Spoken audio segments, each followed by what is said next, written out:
వనగూడే ప్రయోజనాలు ఏంటో చూస్తూ ఉన్నారు. పోలవరం నుంచి అమరావతి దాకా రాష్ట్రంలో గత 5 సంవత్సరాల పాలనలో రోడ్ల స్థితి ఏ రకంగా ఉంది, 8 మాసాల్లోనే రోడ్లు ఏ రకంగా మార్చారనేది ప్రజలు గమనించారు.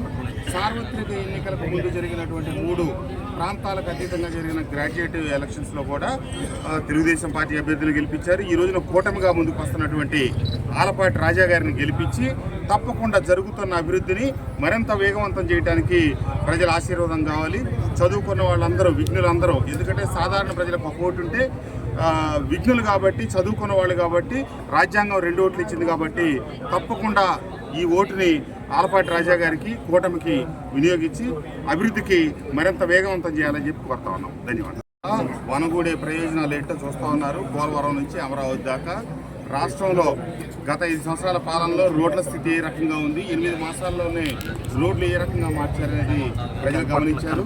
సార్వత్రిక ఎన్నికలకు ముందు జరిగినటువంటి 3 ప్రాంతాలకు అతీతంగా జరిగిన గ్రాడ్యుయేట్ ఎలక్షన్స్లో కూడా తెలుగుదేశం పార్టీ అభ్యర్థులు గెలిపించారు. ఈ రోజున కూటమిగా ముందుకు వస్తున్నటువంటి ఆలపాటి రాజా గారిని గెలిపించి తప్పకుండా జరుగుతున్న అభివృద్ధిని మరింత వేగవంతం చేయడానికి ప్రజల ఆశీర్వాదం కావాలి.